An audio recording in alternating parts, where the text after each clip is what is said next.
Bismillahirrahmanirrahim. Assalamualaikum warahmatullahi wabarakatuh. Hari ini saya akan bahas tentang koneksi antar materi modul 1.4, yaitu tentang budaya positif. Konten hasil pembelajaran 1.4 ini pada modul 1 itu yang sudah dipelajari itu ada 4 hal. Satu adalah tentang filosofi Ki Hajar Dewantara. Yang kedua adalah nilai dan peran guru penggerak. Yang ketiga adalah visi guru penggerak. Lalu yang terakhir yang sudah dipelajari adalah tentang budaya positif. Nah, di dalam koneksi antar materi terkait dengan 4 hal ini, antara satu dengan yang lainnya itu saling keterkaitan. Di mana ketika kita mempelajari filosofi Ki Hajar Dewantara, maka kita akan diarahkan bagaimana kita bisa mempelajari tentang nilai dan peran guru penggerak itu sendiri. Setelah itu, ketika memahami nilai dan peran guru penggerak, lalu kita diarahkan menuju kepada bagaimana membuat visi seorang guru penggerak. Dan nantinya diharapkan dari visi itu dan dari 3 hal ini terbentuklah sebuah budaya positif mau di dalam diri kita sebagai seorang pengajar atau sebagai seorang guru, dan juga sekolah kita, tempat kita mengajar. Sedikit saya bahas dulu terkait dengan pemikiran filosofi Ki Hajar Dewantara. Dalam hal ini saya coba bikin dalam bentuk infografi pemikiran Ki Hajar Dewantara, di mana menurut Ki Hajar Dewantara pendidikan itu sebagai penuntun. Artinya pendidikan menuntun segala kodrat yang ada pada anak, kodrat alam dan juga kodrat zamannya. Tidak melupakan di mana dia berasal, tetap dia juga harus berusaha mempelajari atau kita berusaha memfasilitasi dia untuk dapat memperoleh pendidikan untuk mencapai apa yang diinginkan sesuai dengan zaman yang ada. Yang kedua, pendidikan dan kebudayaan. Pendidikan adalah tempat bersemayamnya sebuah kebudayaan, atau dalam hal ini pendidikan akan membentuk sebuah kebudayaan itu sendiri. Lalu yang ketiga, kebudayaan terus bergerak. Artinya kebudayaan itu tidak boleh statis, dia harus terus bergerak sesuai kodrat alam dan kodrat zaman yang dimiliki. Lalu Ki Hajar Dewantara juga membuat sebuah asas trikon, di mana kontinuitas, yaitu tidak lupa nilai budaya, lalu konvergensi, memanusiakan manusia, dan juga konsentris, memerdekakan murid. Ki Hajar Dewantara juga mengajarkan 3 semboyan, di mana ing ngarso menjadi teladan dalam bahasa Indonesianya. Yang keduanya, seorang guru harus bisa memberikan sebuah semangat kepada anak didiknya. Lalu yang terakhir adalah seorang guru bisa memberikan dorongan motivasi kepada peserta didik. Untuk mencapai apa? Mencapai tujuan pembelajaran atau pendidikan itu sendiri. Menuntun segala kodrat yang ada pada anak-anak agar mereka dapat mencapai keselamatan serta kebahagiaan yang setinggi-tingginya, baik sebagai manusia maupun sebagai anggota masyarakat. Itu terkait dengan pemikiran Ki Hajar Dewantara. Yang selanjutnya adalah bagaimana menjadi guru penggerak. Ada beberapa hal terkait guru penggerak yang tadi sudah disampaikan, bagaimana nilai dan peran guru penggerak itu sendiri. Ada 5 hal di sini yang akan dibahas atau yang menjadi sebuah perubahan. Yang pertama adalah seorang guru penggerak haruslah berpihak pada murid, di mana di sini ada beberapa hal yang akan diactionkan atau diterapkan, dari mulai menentukan materi yang dibutuhkan, membuat pelajaran yang pas berdasarkan keadaan dan materi, dan lalu menciptakan pembelajaran yang menyenangkan.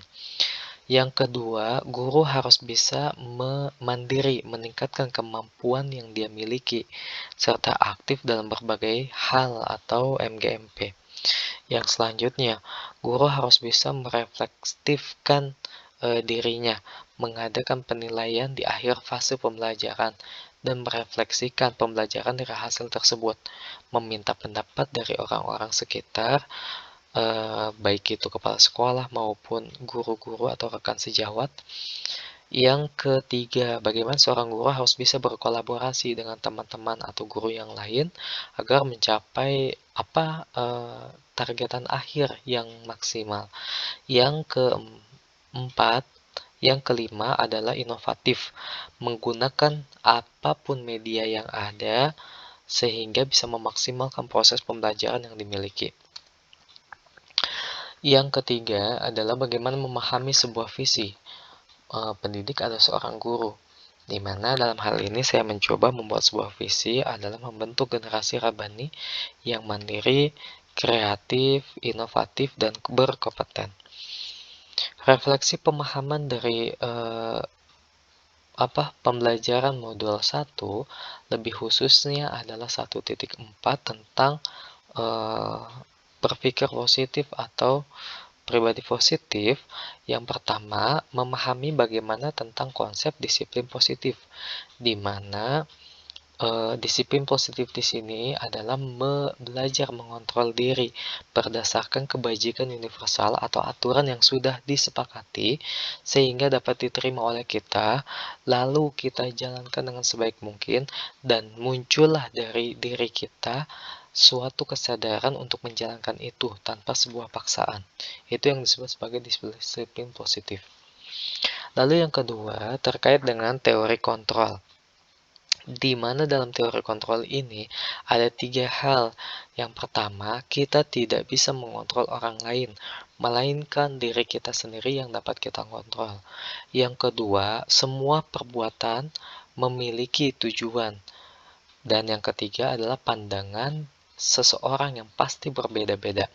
Dari 3 hal ini, maka diharapkan dapat mengantarkan kita dalam posisi-posisi kontrol yang dalam hal ini direkomendasikan semoga bisa membentuk sebuah posisi kontrol, yaitu kepada posisi kontrol manajerial, di mana posisi manajerial itu memberikan kebebasan kepada siswa untuk menemukan dirinya sendiri serta bertanggung jawab atas masalah yang mereka hadapi serta menentukan solusi yang terbaik. Posisi kontrol manajerial ini diharapkan dapat menumbuhkan motivasi intrinsik dari dalam dirinya, sehingga tidak ada rasa paksaan dalam menjalankan sesuatu, karena motivasi itu datangnya dari dalam dirinya sendiri. Lalu ada teori motivasi. Ada 3 motivasi pada manusia. Biasanya manusia itu yang pertama adalah motivasi untuk menghindar atau ketidaknyamanan hukuman. Biasanya siswa berusaha untuk menghindar dari sebuah hukuman. Nah, biasanya motivasi ini datangnya dari luar atau eksternal. Yang kedua, motivasi yang datangnya dari eksternal yang kedua adalah untuk mendapatkan sebuah imbalan atau penghargaan atau respon kebaikan dari luarnya. Lalu yang terakhir, yang ketiga, ini adalah motivasi yang bisa datang dari dalam dirinya untuk menjadikan orang yang mereka inginkan dan menghargai dirinya sendiri. Biasanya ketika siswa ada pada motivasi ketiga ini, mereka tidak usah dapat digerakkan. Artinya, karena sudah memiliki motivasi intrinsik dalam dirinya, mereka ingin sekali mencoba untuk meningkatkan kapasitas dirinya yang pertama. Yang kedua, ingin sekali mencoba menghargai dirinya dan menunjukkan apa yang ada dalam dirinya sendiri. Nah, diusahakan dari 3 motivasi ini, motivasi terbaik ada pada motivasi internal atau yang ketiga. Lalu selanjutnya terkait dengan posisi kontrol guru. Ada 5 hal posisi kontrol guru. Yang disarankan adalah posisi kontrol manajerial yang paling penting. Karena posisi kontrol yang lain ini memiliki motivasi eksternal. Contoh, penghukuman dan pembuatan orang merasa bersalah. Ini adalah posisi kontrol yang paling rendah. Siswa akan merasa terpaksa di dalamnya. Sehingga motivasi yang datangnya pun adalah motivasi yang datangnya dari luar atau ekstrinsik lah. Kalau teman dan pemantauan itu adalah pertengahan. Ini masuk ke dalam perbuatan yang positif, menjadikan siswa sebagai teman dan memantau bagaimana siswa itu untuk mencapai apa yang dimiliki. Tapi ada lagi yang lebih bagus adalah manajerial. Kita mencoba mengurutkan dari hal yang ringan menuju hal yang lebih kompleks sehingga siswa bisa mencurahkan apa yang ada dalam dirinya, membuat sebuah komitmen bersama antara guru dengan siswa, sehingga siswa pun bisa menjalankan tanpa sebuah paksaan. Yang diharapkan datangnya motivasi itu akan tumbuh dari dalam dirinya sendiri atau disebut sebagai motivasi intrinsik yang akan ada. Itu terkait dengan posisi kontrol guru.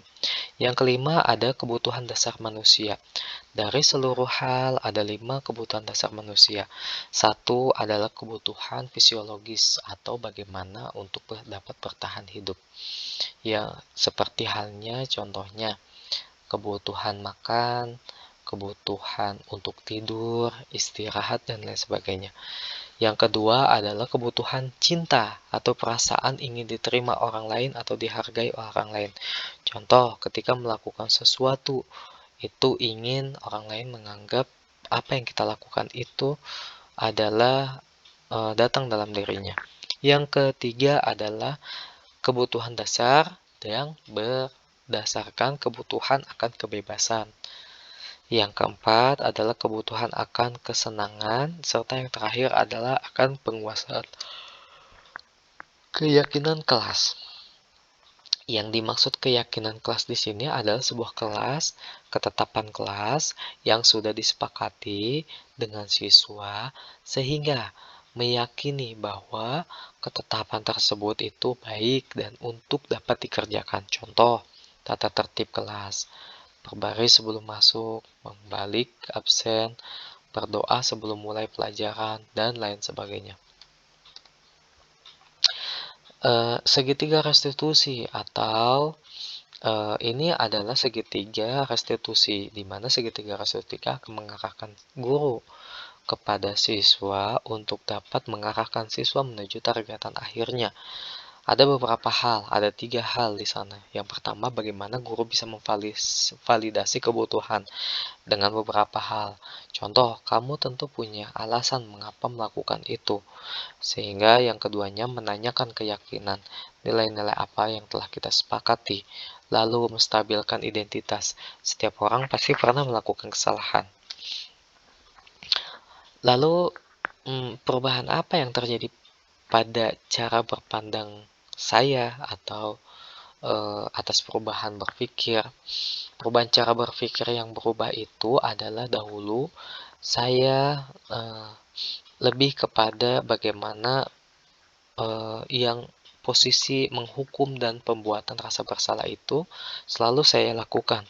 Setelah mempelajari materi tentang ini, maka saya mulai mencoba untuk merubah diri saya sehingga saya mencoba untuk mendapatkan 3 posisi yang berbeda dari yang awal menuju ke sisi posisi positif, yaitu posisi teman, pemantauan, bahkan nanti di akhirnya saya harapkan bisa menuju kepada posisi manajerial. Bagaimana saya bisa berkolaborasi dengan siswa untuk mencarikan solusi bersama. Pengalaman seperti apa yang pernah saya alami terkait penerapan konsep-konsep inti dari modul budaya positif. Pengalaman pertama, saya pernah ketika penerapan pada beberapa kasus siswa yang terlambat, hari esoknya dan seterusnya tidak mengalami keterlambatan lagi. Kenapa? Karena dia sudah membuat kesepakatan, komitmen yang datang dari dirinya sendiri, sehingga itu bisa dipegang oleh dirinya. Pengalaman yang kedua, karena harus berkolaborasi dengan rekan sejawat, sehingga menjadikan kendala dikarenakan biasanya rekan sejawat itu berbeda asumsi atau pandangan, sehingga dalam penerapannya pun berbeda. Sehingga beberapa teman saya ketika diajak kolaborasi, dia masih menuju posisi penghukuman. Sehingga saya pun agak merasa bingung dalam berkolaborasi itu.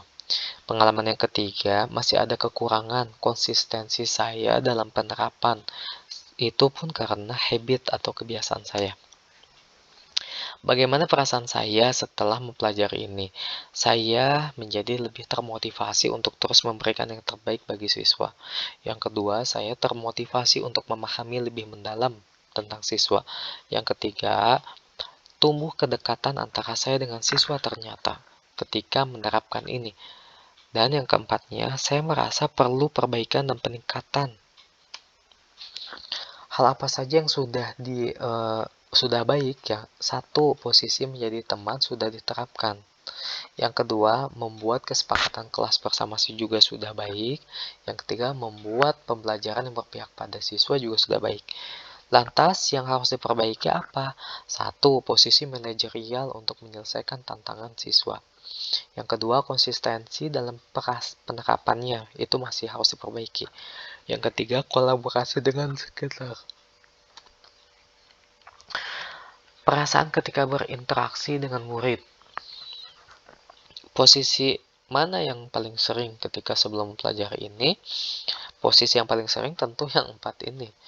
Tapi setelah mempelajari, saya mencoba untuk ke posisi manajerial.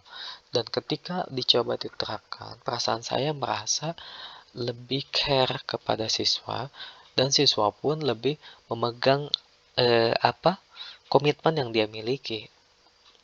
Sebelum mempelajari modul ini, pernahkah saya menerapkan segitiga segitiga menghadapi permasalahan siswa? Ya pernah, yaitu menanyakan keyakinan. Apa yang saya lakukan? Saya pernah bilang seperti ini, memang kamu ingin seperti apa melakukan hal itu, ketika hal itu adalah sebuah kesalahan atau kehilafan yang dia lakukan. Yang keduanya, saya pernah bilang, coba buat sebuah keyakinan atau kesepakatan yang datangnya dari diri kamu sendiri. Apa yang bisa menjadi pegangan untuk kamu bisa komitmen untuk menggapai kebaikan. Hal-hal apa yang menjadi penting dan perlu dalam selain dari modul itu. Satu adalah yang pentingnya itu bagaimana pembelajaran tentang langkah-langkah komunikasi dengan stakeholder yang baik. Yang kedua, bagaimana cara kolaborasi dengan orang sekitar. Yang ketiga, bagaimana merefleksikan dari setiap tindakan-tindakan yang sudah dilakukan. Yang keempat, bagaimana menumbuhkan semangat diri dalam bertindak. Ini 4 hal ini saya rasa penting untuk dipelajari. Itu mungkin dari yang saya bahas di modul 1 khususnya 1.4. Semoga apa yang sudah saya pelajari dapat bermanfaat bagi diri saya sendiri dan orang lain. Semoga itu pun bisa saya kembangkan lebih jauh. Terima kasih. Assalamualaikum warahmatullahi wabarakatuh.